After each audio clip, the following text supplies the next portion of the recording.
Arshad Mehta was the king of stock markets in early 1990s, and his popularity can be gauged from the names he was given. From Amitabh Bachchan of the stock market to the Big Bull, he was no less than a star for his clients and investors. But the revelation of the 1992 Indian security scam made him infamous as a market manipulator.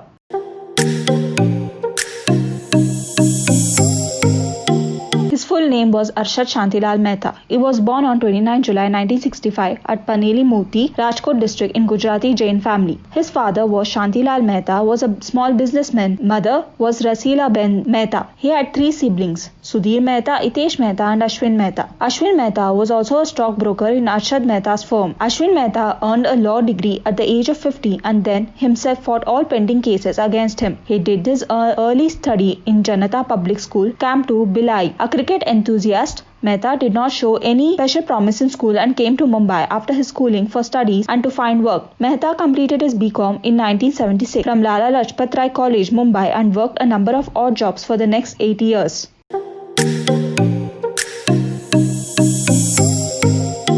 Harshad Mehta was married to Jyoti Mehta. Harshad had a son, Atur Mehta. While you can spot various family pictures of Harshad Mehta, but there is no photo of his son, as he was never brought into limelight.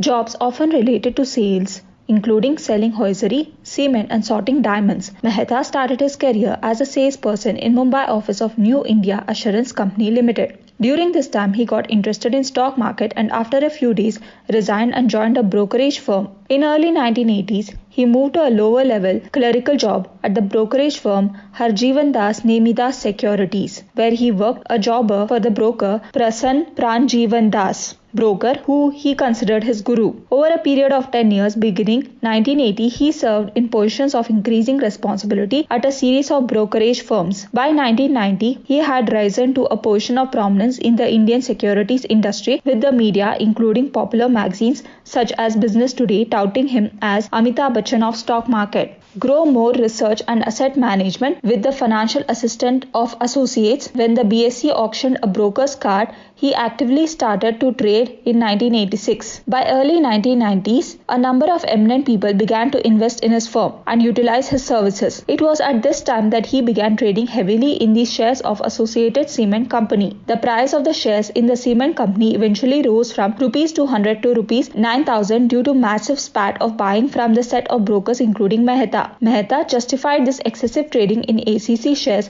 by stating that the stock had been undervalued and that the market had simply corrected when it revalued the company at a price equivalent to the cost of building a similar enterprise, the so-called replacement cost theory that he had put forward. During this period, especially in 1990 and 1991, the media portrayed a heightened defied image of Mehta, calling him the Big Bull. He was covered in a cover page article of a number of publications, including the popular economic magazine Business Today, in an article titled Raging Bull. His flashy lifestyle of a sea-facing 15,000 square feet penthouse in a Tony area of Waroli, complete with mini golf course, swimming pool, and his fleet of cars including Toyota Corolla, Lexus and Toyota Serra were flashed in publication. These further exemplified his image at a time when these were rarities even for the rich people of India. In criminal incitement later brought by the authorities, it was alleged that Mehta and his associates then undertook a much broader scheme, which resulted in manipulating the rise in the Bombay Stock Exchange. The scheme was financed by supposedly collateralized bank receipts, which were in fact uncollateralized. The bank receipts were used in short-term bank-to-bank lending known as ready forward transaction, which Mehta firm brokered. By the second half of 1991, Mehta had earned the nickname of Big Bull because he was said to have started the bull run in the stock market. Some of the people who worked in his firm included Ketan Parekh, who later would be involved in his own replicate scam.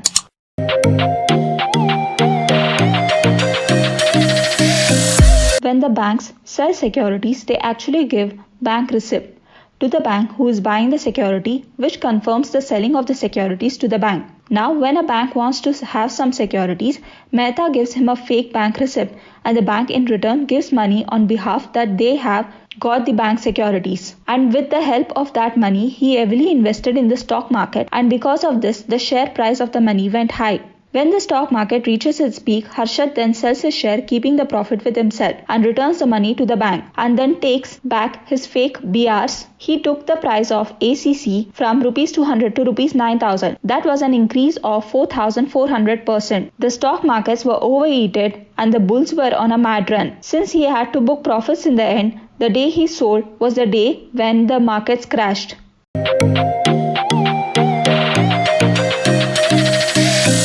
Scam went on as long as stock prices kept going up and no one had a clue about Mehta's operation. Once the fraud was exposed, though a lot of banks were left holding bank receipts which did not have any value, the banking system had been swindled of whopping 40 billion rupees. Many top industrialists knew that they would be accused if people came to know about their involvement in issuing checks to Mehta. Subsequently, it transpired that Citibank brokers like Pallav Seth and Ajay Kalyan, industrialists like Aditya Birla, Hemendra Kothari, and number of politicians and RBI Governor S. Venkataraman all had played a role in allowing or facilitating Mehta's rigging of the share market. On 23rd April 1992, Sucheta Dalal, the column editor at the Times of India, exposed this scam, and then the bank came to know that their bank receipts are fake, which have no value, and in return Arshad Mehta had frauded crores of money. The banking system got a loss of about 3,500 to 4,000 crore rupees. When this scam was exposed, the stock market had crashed and many investors lost their money. The chairman of Vijaya Bank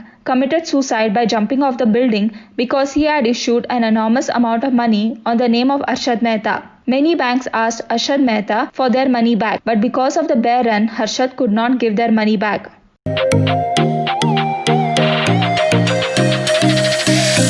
On November 9, 1992, the Central Bureau of Investigation arrested Harshad Mehta. He was charged with 600 civil action suits and 70 criminal cases. He was even banned from the permanent trading in the stock market. But after 3 months in jail, he was released from the jail. But in 1997, he was again arrested and he had been put in Thane jail.